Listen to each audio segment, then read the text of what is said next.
Good morning students.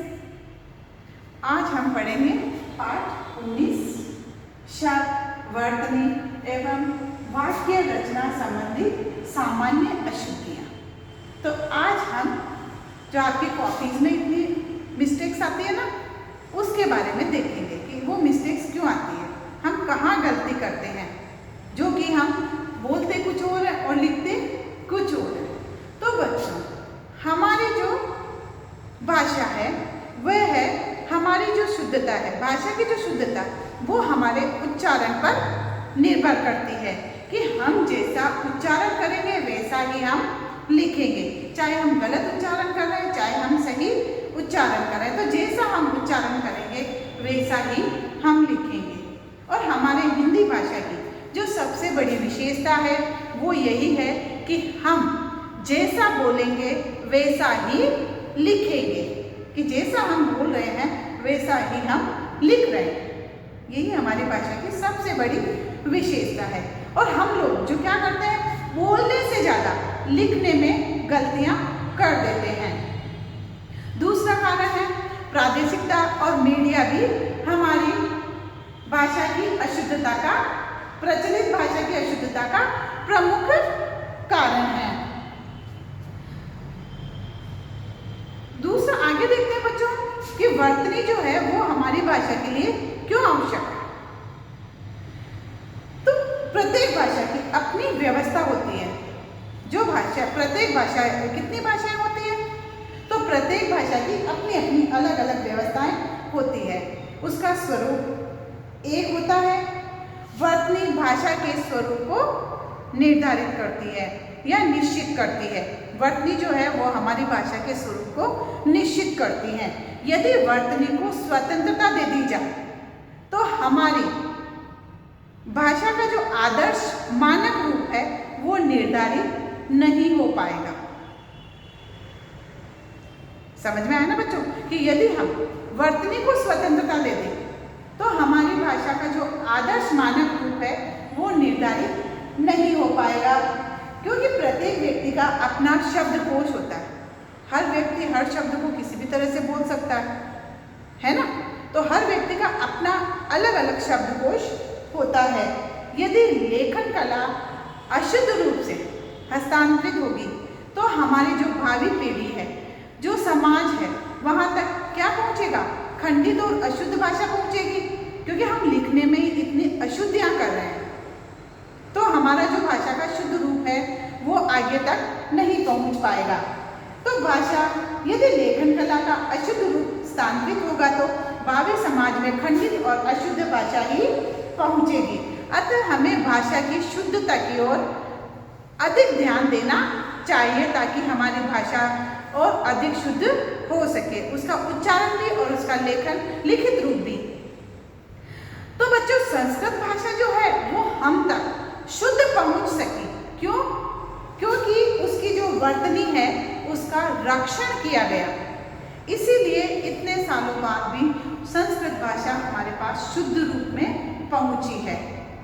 आज इसीलिए अंग्रेजी को जो है मानक रूप प्राप्त नहीं हो पाया।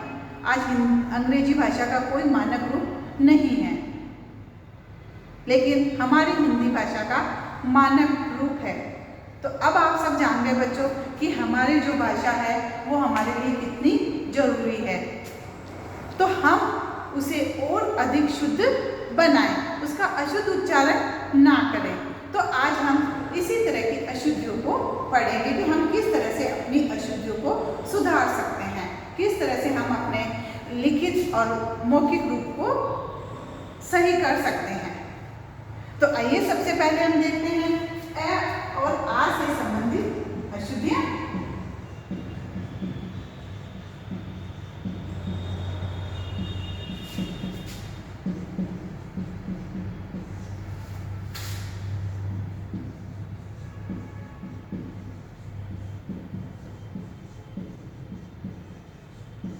अब बच्चों इस टाइम शब्द देखते हैं।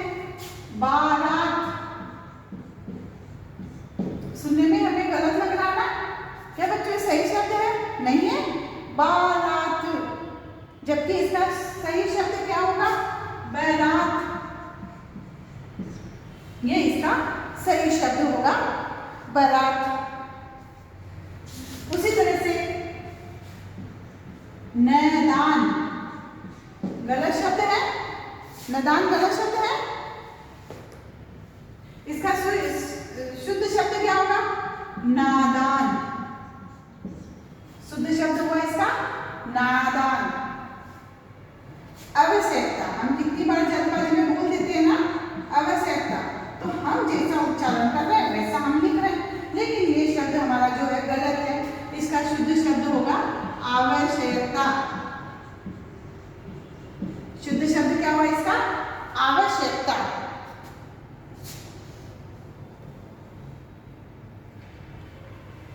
आधीन गलत शब्द है, आधीन शब्द नहीं होता, आपको पता है। शब्द क्या होगा? अधीन। अधीन, ये इसका सही शब्द होगा आहार। लग रहा ना अजीब? आहार गलत शब्द है, इसका शुद्ध शब्द क्या होगा? आहार। ये इसका शुद्ध शब्द होगा। तो बच्चों अब आपको समझ में आए कि हम इस तरह की जो गलतियां हैं वो हम कर देते हैं, तो हमें इनका उच्चारण भी सही करना और इन्हें लिखना भी सही है। आगे हम देखते हैं छोटी ई और बड़ी ई से संबंधित अशुद्धियां।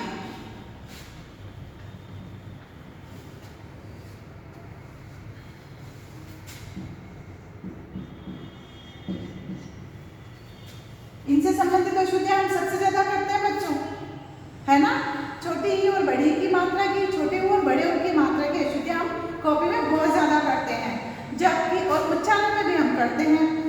अब इसमें सबसे बड़ी बात मैं आपको बता देती हूँ कि जहाँ हम छोटी ई की मात्रा का उच्चारण करते हैं वहाँ हमें उच्चारण में कम समय लगता है, और बड़ी ई की मात्रा का जब हम उच्चारण करते हैं ई, तो इसमें हमें थोड़ा ज्यादा समय लगता है। इसके उच्चारण में बड़ी की मात्रा के उच्चारण में हमें ज्यादा समय लगता है और छोटी की मात्रा के उच्चारण में हमें कम समय लगता है। तो देखते हैं हम इसके शब्द। उपाधि, ये सही है गलत है बच्चों?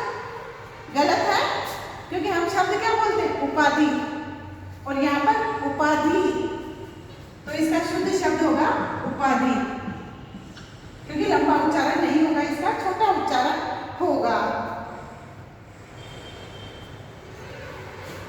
मंदिर, मंदिर गलत है, सही शब्द क्या होगा इसका? मंदिर।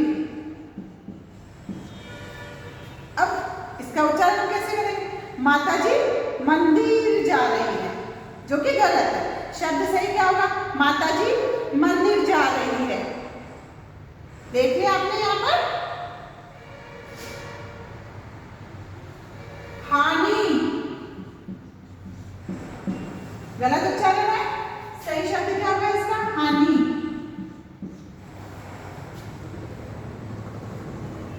मंत्री गलत उच्चारण है, जबकि शब्द क्या होगा हमारा? मंत्री।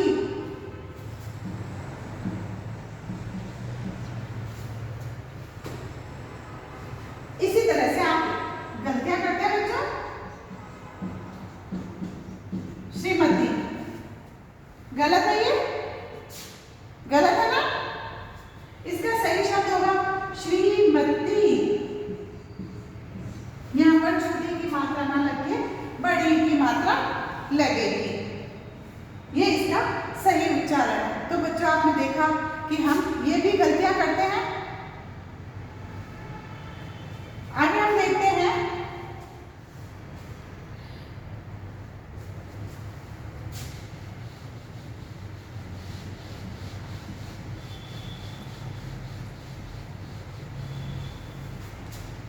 छोटा हो, बड़ा हो की मात्रा की अशुद्धियां, प्लस उसमें रेड में ऊ की मात्रा किस तरह से हमें लगानी है, क्योंकि हमें ये पता ही नहीं होता कि छोटे ऊ की मात्रा रे में किस तरह से लगेगी और बड़े ऊ की मात्रा रे में किस तरह से लगेगी।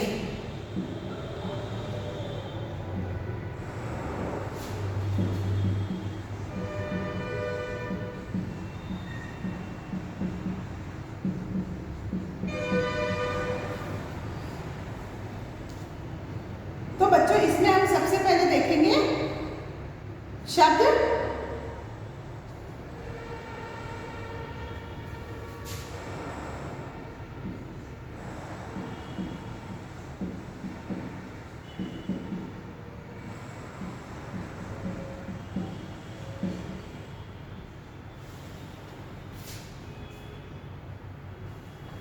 गुरु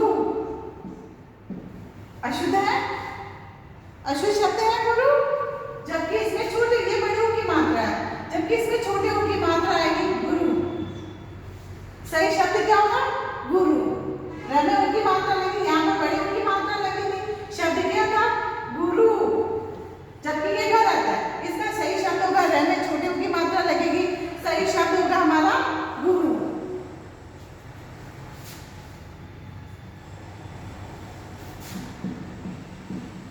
सिंदूर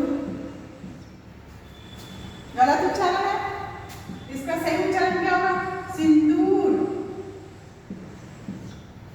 सही उच्चारण होगा इसका सिंदूर। उसी तरह से जरूरत गलत है ये शब्द, इसका सही शब्द क्या होगा? जरूरत। जरूरत तो रैप पे थोड़ा लंबा उच्चारण जाएगा क्योंकि यहाँ पर बड़े की मात्रा लगी हुई है, जबकि ये गलत है, जरूरत गलत है, जरूरत। उच्चारण में हमें लग रहा बच्चों की गलत उच्चारण हो रहा है, तो यहाँ पर रैप पर बड़े की मात्रा लग जाएगी, तब जाके इसका शुद्ध उच्चारण होगा। उसी तरह से हम यूं भी लिखते हैं ब्रुश, गलत है, छोटे की मात्रा तो लगेगी इसमें, लेकिन शब्द कहाँ लगेगी? पुरुष। इस जगह लगेगी, शब्द हुआ हमारा पुरुष।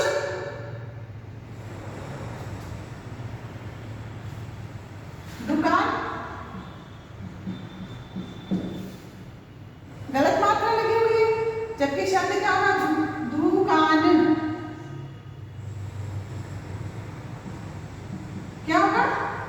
दुकान। दैट पे बड़ी की मात्रा नहीं आएगी, दुकान। ये गलत उच्चारण है, सही उच्चारण होगा हमारा दुकान। आंसू गलत है, सही शब्द होगा हमारा आंसू। तो ये थी हमारी ऊ की मात्रा की अशुद्धियां। अब हम देखेंगे ए और आई की अशुद्धियां। तो अब हम करते हैं ए, आई और आई की अशुद्धियां।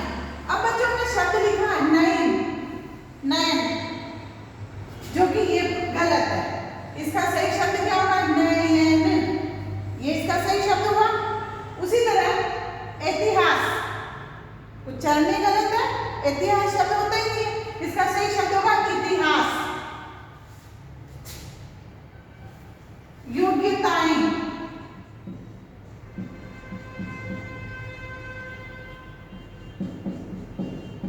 योग्यताएं गलत है ये शब्द, इसका शुद्ध शब्द क्या होगा?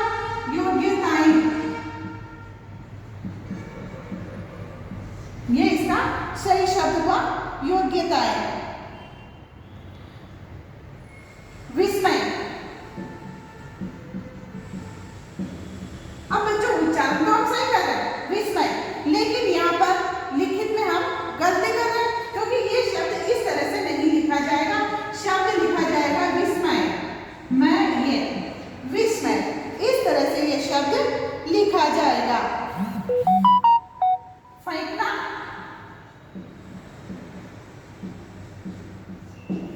फेंकना गलत शब्द है बच्चों, इसका सही उच्चारण क्या होगा? फेंकना। ये इसका सही शब्द है।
शब्द है ये।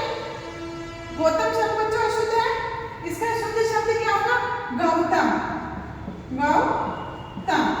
यहाँ पर ओ की मात्रा की जबकि ड पर सही मात्रा कौन सी लगेगी? औ की। तो ये शब्द हमारा शुद्ध शब्द क्या हुआ?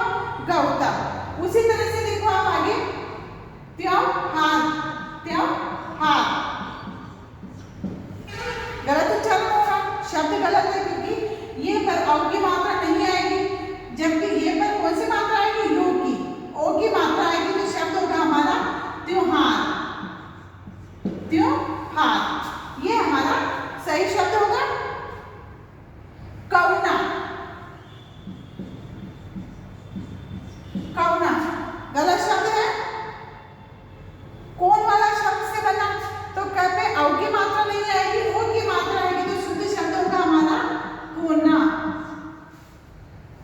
उसी तरह से अवतार। अवतार बोलने में तो हम सही बोल रहे हैं, लेकिन यहाँ पर ये इस तरह से नहीं लिखा जाएगा, ये शब्द लिखा जाएगा अवतार। स्वभाव, उसका स्वभाव ही ऐसा है, तो हम बोल तो रहे सही, लेकिन यहाँ पर इस तरह से लिखकर हम अपने शब्द को अशुद्ध कर देते हैं, जबकि इसका शुद्ध शब्द होगा स्वभाव। ये हुआ इसका शुद्ध शब्द। तो ये थी बच्चों ओ औ और आव की अशुद्धियां। अब हम देखेंगे ड ढ ढ ढ की अशुद्धियां। अब बच्चों आप देख रहे होंगे कि ये शब्द तो सब एक ही है, केवल ड और ढ में नीचे डॉट लगा है, बस यही तो लगा, और इसमें तो बाकी शब्द तो सेम है, लेकिन हम ड और ढ इनका उच्चारण हम जो है वो नॉर्मल करते हैं, जबकि ड और ढ इनका उच्चारण हम कंठ से करते हैं। तो इसमें यही गलती हम करते हैं कि जहाँ डॉट लगाना होता वहां हम नहीं लगाते, और जहाँ बिंदु नहीं लगाना होता वहां लगा देते हैं। तो इसके शब्द देखते हैं हम। कांड। खांड, जबकि इसका शुद्ध शब्द होगा खांड। खांड है ना, ये इसका शुद्ध शब्द होगा। ढेर, जो कि गलत है। ढेर ये शब्द गलत है, इसका शुद्ध उच्चारण होगा ढेर। नीचे बिंदु नहीं लगेगा। उसी तरह से पढ़ता। पढ़ता ये शब्द गलत है, जबकि इसका शुद्ध शब्द होगा पढ़ता, क्योंकि नीचे जो बिंदु लगे हुए हैं ड और ढ में, इनके उच्चारण हमारे कंठ से होते हैं। तो पढ़ता और पढ़ता, यहां भी लगा आपको बुढ़ा, गलत शब्द है, जबकि शुद्ध शब्द होगा हमारा बुढ़ा।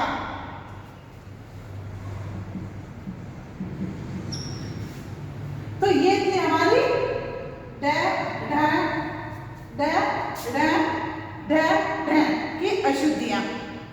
समझ में आ गई बच्चों कि हमें ढ और ढ की जो उच्चारण है वो हमारे कंठ से होता है, इसीलिए इनके नीचे हमने बिंदु लगाया है, डॉट लगाया जाता है, तो इनका उच्चारण इसी तरह से होगा।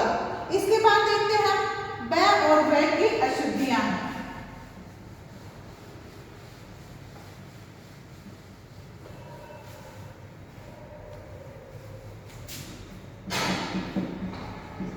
ब व की अशुद्धियां।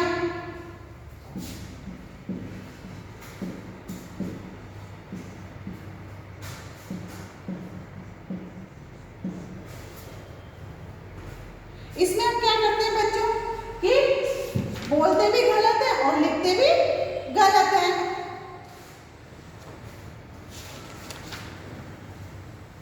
अब हम क्या बोलेंगे? दबाव, गलत उच्चारण हो रहा है, जबकि इसका सही उच्चारण होगा दबाव। ये हुआ इसका सही उच्चारण। वनस्पति,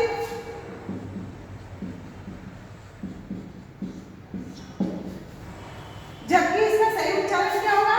वनस्पति।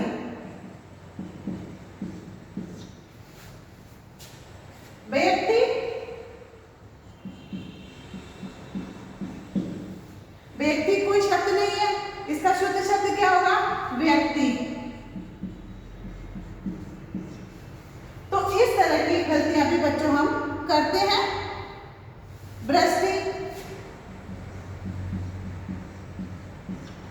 जबकि इसका शुद्ध शब्द क्या होगा? वृष्टि। ये इसका शुद्ध शब्द हुआ। तो ये गलतियां भी हम पढ़ने और लिखने में करते हैं। तो इस तरह से हम अपनी उच्चारण करके उस शब्द की अशुद्ध शब्द को शुद्ध कर सकते हैं।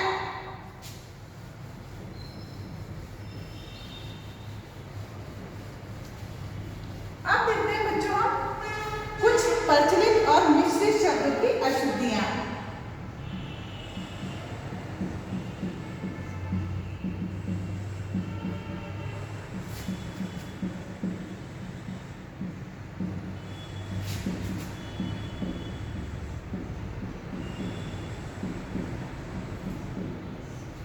अशुद्धियां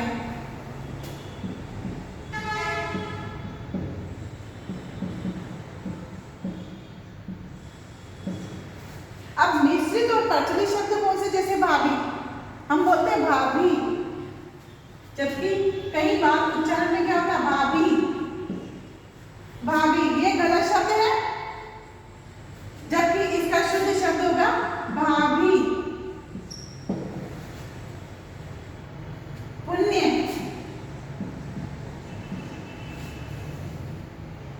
पुण्य शब्द गलत है, जबकि नए की जगह नए का प्रयोग होगा और शब्द होगा हमारा पुण्य। प्रणाम, गलत शब्द है बच्चों ये, क्योंकि नए की जगह नए का प्रयोग होगा और शुद्ध शब्द इसका बनेगा प्रणाम। ये इसका शुद्ध शब्द हुआ। पौधा, पौधा गलत शब्द है, क्योंकि द की जगह ध आएगा तो शुद्ध शब्द हमारा क्या होगा? पौधा। पौधा, दा नहीं होगा, धा होगा। पौधा नहीं, पौधा नहीं, पौधा। तो ये इसका शुद्ध शब्द हुआ।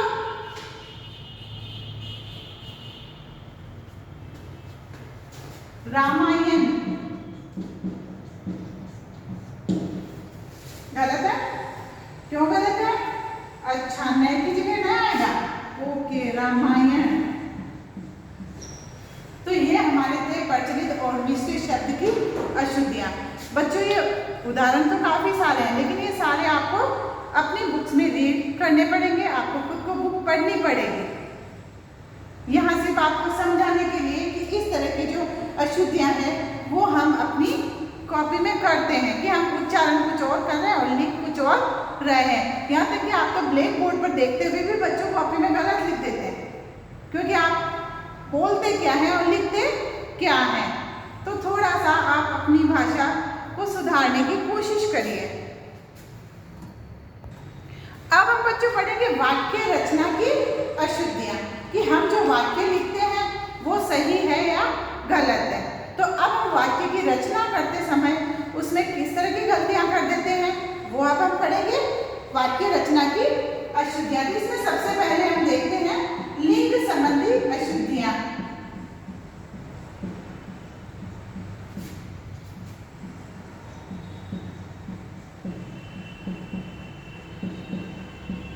लिंग संबंधी अशुद्धियां हम देखते हैं बच्चों। तो कुत्ता भौंकने लगी, कुत्ता भौंकने लगी। तो अब बताइए बच्चों कि इसमें कुत्ता जो है वो कौन सा लिंग है? स्त्रीलिंग है या पुल्लिंग है? पुल्लिंग है। तो यहाँ पर जो क्रिया थी इसकी वो किसमें आनी चाहिए? पुल्लिंग में आनी चाहिए, है ना? तो आपको लग रहा है वाक्य गलत है, गलत है ना? तो इसका सही वाक्य क्या होगा बच्चों? क्योंकि कुत्ता भौंकने लगी, हाँ कुतिया होता तो फिर भी सही था कि कुतिया भौंकने लगी, लेकिन यहाँ पर आगे जो है ये पुल्लिंग शब्द दिया गया है और जो इसकी क्रिया लगी है वो कौन सी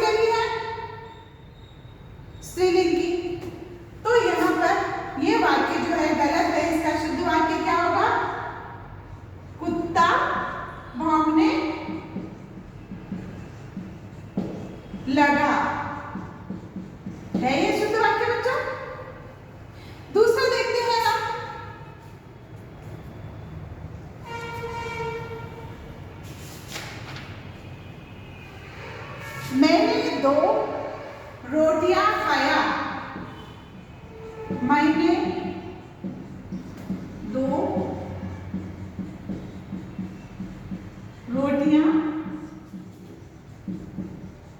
खाया। अब बताइए बच्चों, ये वाक्य क्या सही है? खाया, यहाँ पर देखिए आप,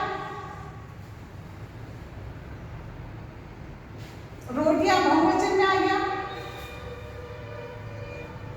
है, जबकि यहाँ पर एक वचन की बात हो रही है, लिंग कोई सा भी हो, लेकिन यहाँ पर आई है गलती, यहाँ खाया पुल्लिंग शब्द आ रहा है, जबकि रोटियां जो है स्त्रीलिंग शब्द है ना, और खाया यहाँ पर पुल्लिंग शब्द आ रहा है। तो इसका शुद्ध शब्द क्या होगा बच्चों? मैंने 2 रोटी खाई, ये इसका शुद्ध शब्द हुआ। तो ये थी हमारी लिंग संबंधी अशुद्धियां कि उसमें लिंग के अनुसार ही उसकी क्रिया आएगी। अगर लिंग पुल्लिंग में है तो उसकी क्रिया भी उसी की होगी, पुल्लिंग की ही क्रिया होगी कि शब्द जो है वो स्त्रीलिंग का है और क्रिया जो पुल्लिंग की आ रही है, तो हमारा शब्द जो है वो गलत है, वाक्य जो है हमारा गलत है, क्योंकि उस लिंग के अनुसार ही उसकी क्रिया होगी। अध्यापक ने छात्र को सजा दिया, अध्यापक ने छात्र को सजा दिया, तो यहाँ पर सजा स्त्रीलिंग शब्द है, तो शब्द क्या आएगा? अध्यापक ने छात्र को सजा दी। तो ये थी लिंग संबंधी अशुद्धियां। अब हम पढ़ते हैं बच्चों वचन संबंधी अशुद्धियां।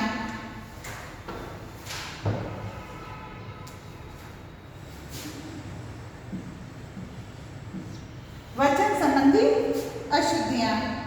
उसके 2 चाचे हैं, उसके 2 चाचे हैं। अब चाचा 1 हो चाहे 2 हो चाहे 4 हो, चाचा ही होंगे, जबकि यहाँ पर हमें संख्या दी हुई है कि 2 चाचे हैं, तो यहाँ पर गलत है, शब्द हमारा चाचे गलत है। इसका शुद्ध शब्द क्या होगा? क्योंकि आगे हमें यहाँ पर वचन जो है बहुवचन दिया गया, लेकिन आगे हमें संख्या दी गई है, तो यहाँ पर हमारा शब्द ये वाक्य जो है ये गलत है। शुद्ध वाक्य क्या होगा? उसके 2 चाचा हैं, ये शब्द है सही। उसका प्राण सूख गया,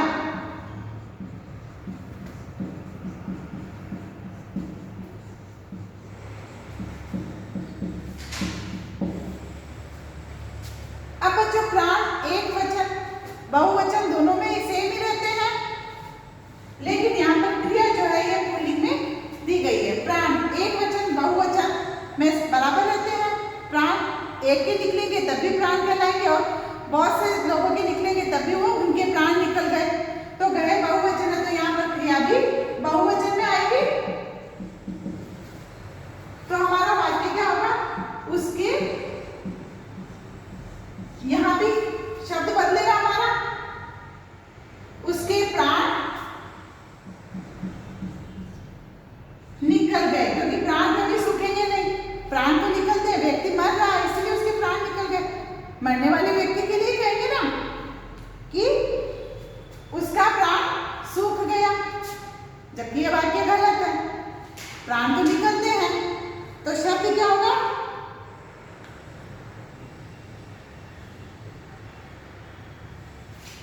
उसके प्राण निकल गए।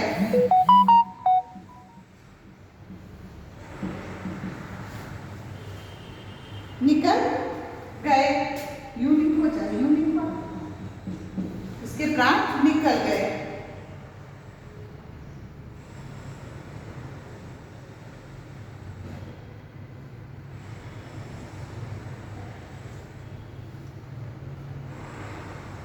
आपका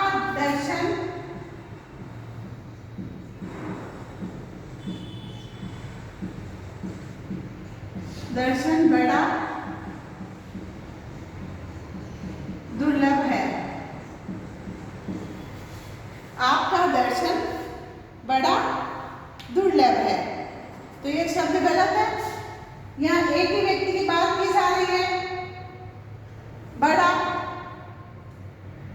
वचन संबंधी अशुद्धि है, शब्द गलत है, तो शब्द क्या होगा? आपके दर्शन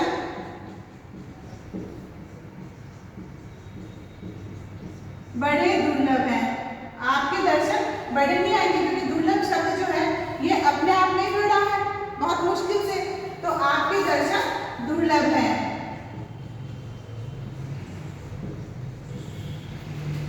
तो ये थी बच्चों वचन संबंधी अशुद्धियां। अब पढ़ते हैं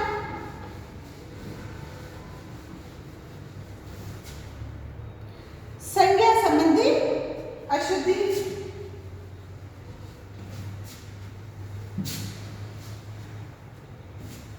संज्ञा संबंधी अशुद्धियां।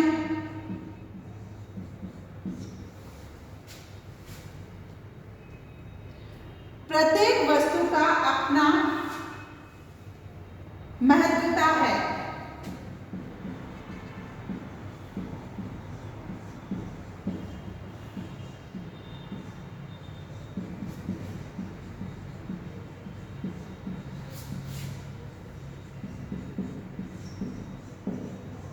गलत है बच्चों, इसमें